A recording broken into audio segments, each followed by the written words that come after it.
Talagang empanada. Empanada. Anong favorite feeling mo niyan? Gusto ko yung may gulay-gulay. Ako, gusto ko naman may karne-karne. May karne-karne. Gusto ko punong-puno ng karne. Di ba nilalagyan niya ng patatas? Gusto ko walang patatas. Gusto ko puro karne lahat. Ako naman, Kasi mix. para mapamura yan, ginagawa. Maraming patatas, mangilan-gilan lang piraso ng karne. Okay lang, may cut patatas. May bell pepper yan, di ba? Pwede mo lagyan Meron. ng bell pepper. Oo. Kasi mas gusto ko maraming gulay. Kahit kaunting karne, okay lang yan. Ito, nakakagutom Kuya Kim, pero alam mo kung empanada ang cravings. Swak sa inyo ang ibibida namin na hindi ka raw mauubusan ng choices ng feeling. Feeling. Nothing more than feeling. Nakakatawa tayo. At saka corny. Gaano ba karami yan, Susan? Yan ang kwentong inalam ni Mark Salazar.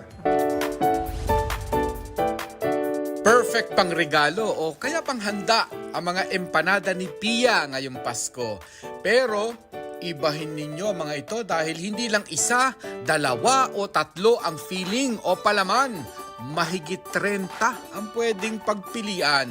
May ganitong flavor ka ba? May ganitong flavor ka ba? So ako naman, kaya ko naman yung mga flavor na gusto nila. Sabi ko, sige, meron. Tapos hanggang, yun, padami na siya ng padami. Nag-umpisa si Pia sa isang flavor lang. Pork curry. Kasi parang tirang ulam lang yon. Then, inisip ko, lagay siya sa dough. Binenta niya ito at pumatok online. Dito nagsimula ang mga request ng kanyang mga suki. May fish ka ba? Meron ka bang matamis? Meron ka bang ganito? Yan, kaya dumami na siya ng dumami.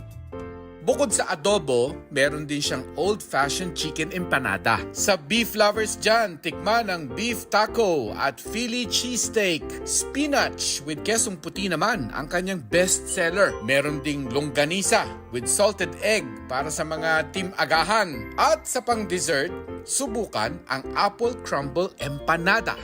For everyone. Kaya siya padami ng padami kasi it suits the needs ng mga clients ko. Marami mang pagpipilian, giniling na karne at mga patatas lang ang tradisyonal na palaman ng empanada. Hango ang empanada sa salitang Espanyol na empanar, na ang ibig sabihin ay to wrap o balutin. Dapat alam mo na sa Argentina ay naghahanda sila ng beef empanada bilang bahagi ng kanilang Noche Buena. Nakarating ito sa Pilipinas nang dumating sa bansa ang mga Kastila.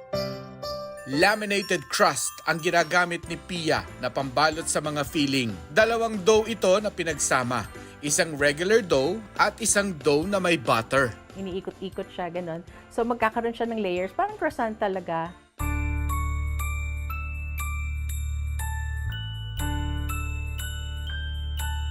Made to order ang kanyang deep fry empanada. Nagkakahalaga ang empanada boxes na 425 pesos for half dozen na single flavor. Online niya ito binebenta at madalas pang regalo ng mga suki niya ngayong Pasko. Compare sa ibang empanada, siksik siya. Bukod sa lahat, maraming flavor, marami kang pagpipilian. Ang empanada kasi sa Filipino, parang naging comfort food siya. Kaya isama na sa inyong holiday menu ang empanada. At ngayong may 33 flavors na ang empanada, tiyak na hindi ka uulit o hindi mananawa. Ako si Mark Salazar at yan ang kwentong dapat alam mo.